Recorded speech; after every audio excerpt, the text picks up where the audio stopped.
Salam alaikum, je vous retrouve aujourd'hui pour notre tout premier podcast avec Mehdi Amra pour le mois béni de Ramadan avec Muslim Hands France. Donc comment ça va Mehdi? Alhamdulillah, barakallahu fik Basma. Je suis très content de vous retrouver autour de cette thématique, cette nouvelle année, ce nouveau mois béni de Ramadan. Masha'Allah, on est super heureux de le recevoir. On a préparé plein de sujets super intéressants pour vous. Donc je te laisse commencer Mehdi. Barakallahu fik, donc le mois de Ramadan, ce magnifique mois qu'on attendait avec impatience, qu'on attend chaque année, eh bien on va essayer de voir comment l'accueillir d'une autre manière, comment vivre ce mois de Ramadan profondément. Inch'Allah, qu'Allah subhanahu wa ta'ala nous aide donc à s'émanciper, à comprendre et à vivre les choses vraiment avec amour, avec foi. Bi'idhnillah. Amin. Alors, on te laisse commencer par une petite récitation, comme à ton habitude, masha'Allah. Inch'Allah, donc le mois de Ramadan, il est cité dans le Coran, dans Surah Al-Baqarah, et c'est le seul mois qu'Allah subhanahu wa ta'ala a nommé par son nom. Shahru Ramadan. Allah subhanahu wa ta'ala dans le Coran nous dit dans Surah Al-Baqarah, A'udhu billahi minash shaytanir rajim. يا أيها الذين آمنوا كتب عليكم الصيام كما كتب على الذين من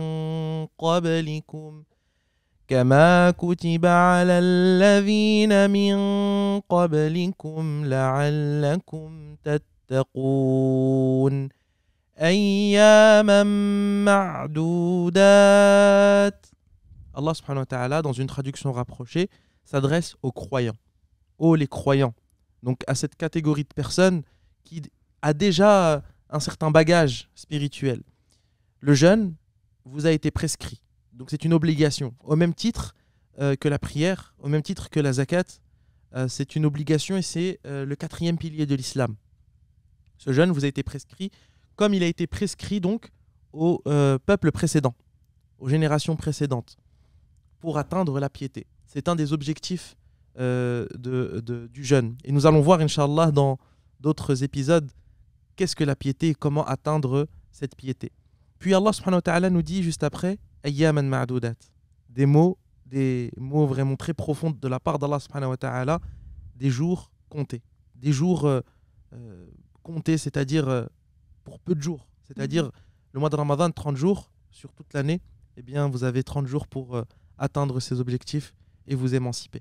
Subhanallah, c'est vrai que le mois de Ramadan passe particulièrement vite. On a l'impression qu'il part déjà alors qu'il vient d'arriver. Donc, subhanallah, on ne se rend pas compte à quel point il nous manque ce mois tout au long de l'année. On est très, très, très heureux de l'accueillir. Nos corps en ont besoin, nos cœurs en ont besoin et nos esprits en ont besoin. Donc, dis-nous, s'il te plaît, comment tu penses qu'on peut atteindre cet objectif-là? Alors, déjà, on va évoquer un hadith du prophète alayhi salatu wassalam, un hadith qui est rapporté par An-Nasa'i. Abu Hurayra radiyallahu anhu قال قال رسول الله صلى الله عليه وسلم أتاكم شهر رمضان. Donc, شهر رمضان vous est venu. Et là, on voit comment le prophète alayhi salatu wassalam s'adresse aux compagnons en leur montrant que le mois de Ramadan est une nouvelle opportunité cette année. Donc, شهر رمضان أتاكم شهر رمضان شهر مبارك فرض عليكم صيامه تفتح فيه أبواب السماء وتغلق فيه أبواب الجحيم وتغل فيه مردة الشياطين لله فيه ليلة خير من 1000 شهر من حرم أجرها أو من حرم خيرها فقد حرم.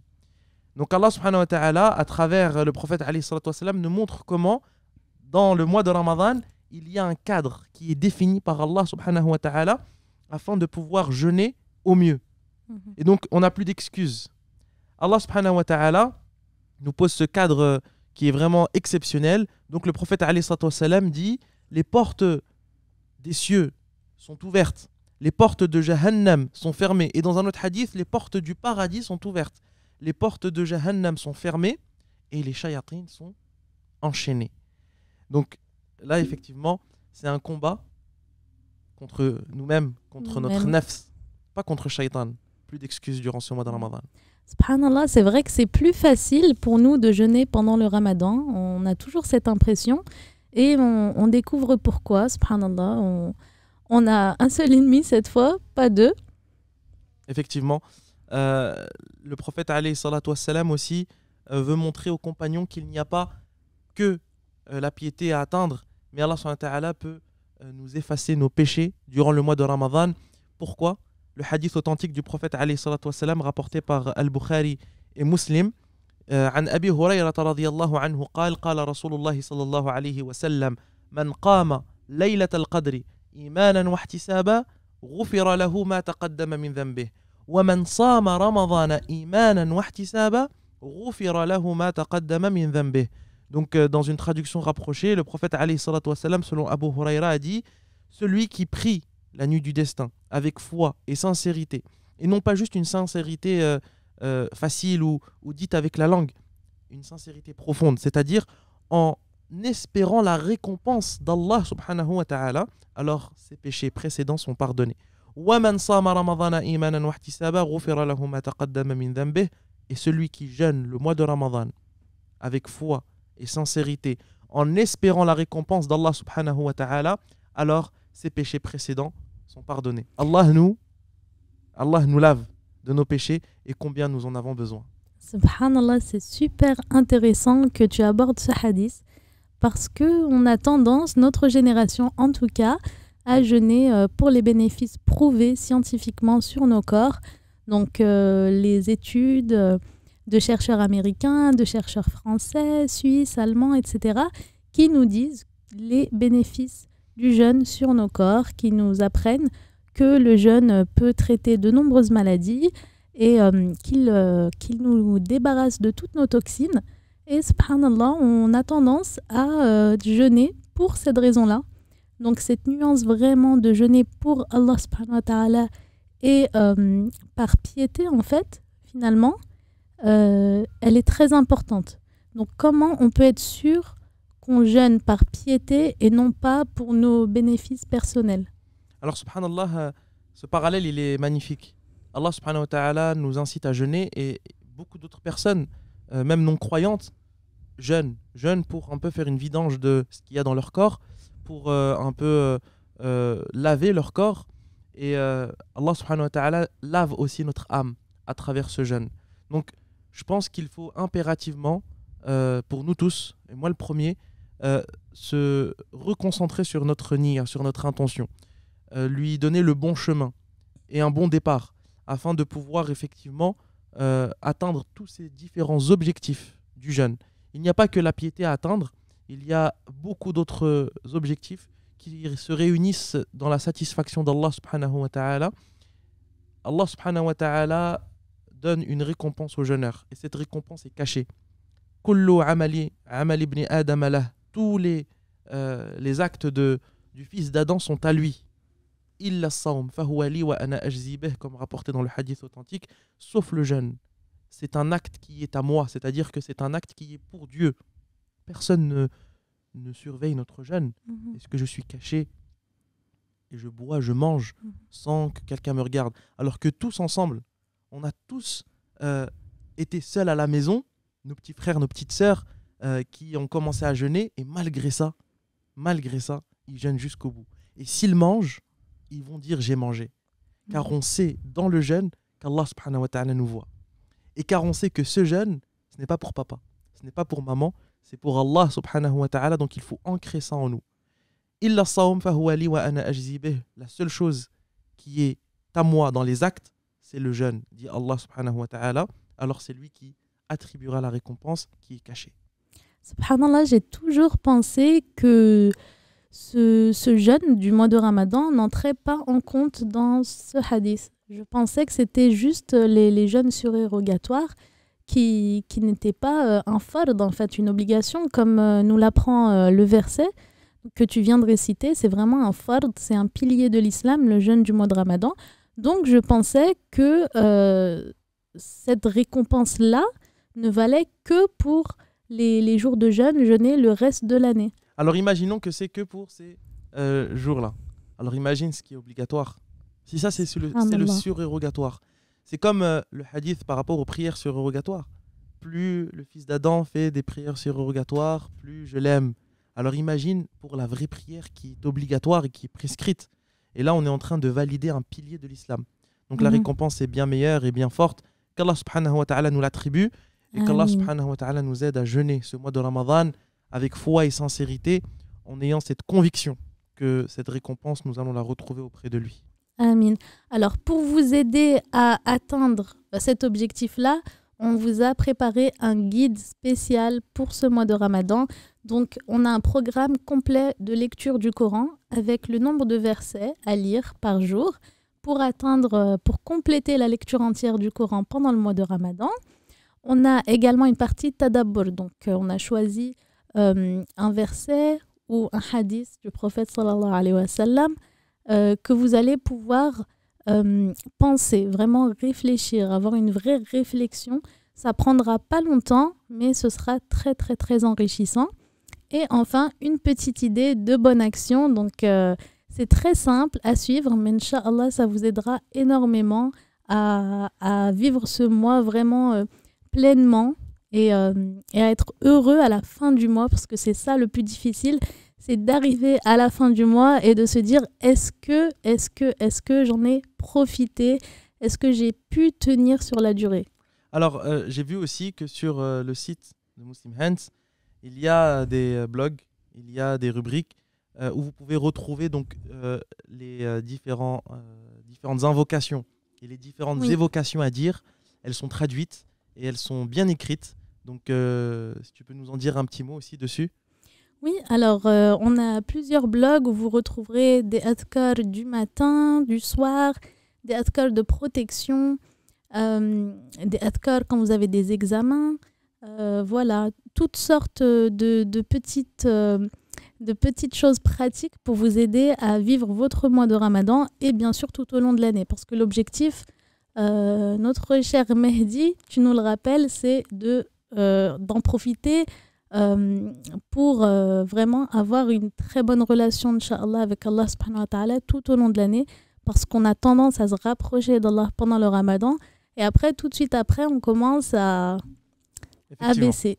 Effectivement, et ce mois de Ramadan aussi, on veut avoir faire un renouveau, relier les liens avec Al-Qur'an. Et Al-Qur'an, comme vous le savez, a été révélé durant le mois de Ramadan. Durant le mois de Ramadan, Shahrun unzila fihi al-Qur'an. Et Allah subhanahu wa ta'ala a fait donc de ce mois le meilleur mois. Dans le mois de Ramadan, il y a cette nuit, la nuit du destin, Laylatul Qadr, et c'est durant cette nuit de Ramadan que Al-Qur'an a été descendu au ciel d'ici-bas. Et c'est devenu la meilleure nuit. Al-Qur'an a été révélé au prophète sallallahu alayhi wa sallam et c'est devenu donc le meilleur homme qu'Allah subhanahu wa ta'ala a envoyé. Al-Qur'an a été envoyé par l'intermédiaire de Jibril alayhi salam. C'est devenu le meilleur ange qu'Allah a créé. Alors imaginez si ce Qur'an est dans nos cœurs. Si ce Qur'an est dans nos esprits, eh bien, ils seront à coup sûr les meilleurs cœurs qu'Allah subhanahu wa ta'ala a créés. Donc je m'invite moi-même ainsi que mes frères et mes sœurs à reprendre ce Qur'an, à le garder avec soi durant le mois de Ramadan et durant toute l'année, Inch'Allah. Inch'Allah. Alors moi, j'ai une dernière question pour toi, Mehdi. Est-ce qu'il y a des actions qui annulent notre jeûne pendant le mois de Ramadan? Donc, je lisais la sourate Maryam et je suis tombée sur le verset « Inni nadartu lirrahmani sawma ». Donc, Maryam va dire aux gens qu'elle fait un jeûne et elle dit qu'elle ne parlera à aucun être humain ce jour-là. Donc, on n'a plus ce jeûne en islam, subhanallah, à notre époque, avec l'islam qui est arrivé. Mais est-ce que parler des paroles qui ne seraient pas bonnes ou parler sur les autres, la namima, etc., est-ce que ça annule notre jeûne ou pas? Alors effectivement, Maryam alayhi salam, Allah subhanahu wa ta'ala lui a ordonné de ne pas parler. De ne pas parler à quelqu'un lorsqu'elle arrive avec Isa alayhi salam dans ses bras nourrisson. Et donc c'est là le mot as-sawm qui en fin de compte c'est as-sawmu ani shay, c'est-à-dire je me prive de quelque chose. Donc là as-sawm c'est se priver de boire, de manger et d'avoir tout rapport avec son époux, son épouse. Ça ce sont les gros annulatifs du jeûne. Donc il y a d'autres annulatifs aussi que les compagnons, que les grands savants ont relaté par rapport aux hadiths relatés par les compagnons. Et il y a aussi cette notion de jeûne global. Cette notion de jeûne, c'est contradictoire de dire je jeûne, je suis en état de jeûne, et de l'autre côté, je parle et je dis des choses malsaines, je dis des choses qui ne sont pas bonnes à entendre, et je fais aussi des choses qui ne sont pas bonnes à entendre. Donc ce jeûne du mois de Ramadan, on va essayer, Inch'Allah, de le prendre globalement, de jeûner comme Allah nous l'a demandé, donc de s'abstenir de boire, de manger, et aussi de s'abstenir de faire, de dire, ou d'entendre aussi, ou de voir des choses interdites, des choses haram, des choses interdites de manière générale, mais surtout durant le mois de Ramadan, si la bonne action est multipliée durant le mois de Ramadan, alors imaginez la mauvaise action, al-iyadhu billah, qu'Allah subhanahu wa ta'ala nous en préserve. Amin, amin. Barakallahu fik, Mehdi. On vous retrouve très très très rapidement, Inch'Allah, pour notre prochain podcast. Et on termine par un petit doigt, pardon. Inch'Allah, donc la prochaine fois, nous allons étudier ensemble et nous allons voir la piété, cet objectif que l'on doit atteindre. Qu'est-ce que la piété? Qu'est-ce que être pieux? Qu'Allah subhanahu wa ta'ala fasse que l'on soit parmi eux. Subhanakallahum bihamdik, nashhadu an la ilaha illa ant, nastaghfiruka wa natubu ilayk, amiltu su'an wa zalamtu nafsi, faghfir li fa innahu la yaghfiru dhunuba illa ant. اللهم صل وسلم وبارك على سيدنا محمد وعلى أزواجه أمهات المؤمنين وعلى أهل بيته وذريته كما صليت على سيدنا إبراهيم في العالمين إنك حميد مجيد سبحان ربك رب العزة عما يصفون وسلام على المرسلين والحمد لله رب العالمين. السلام عليكم.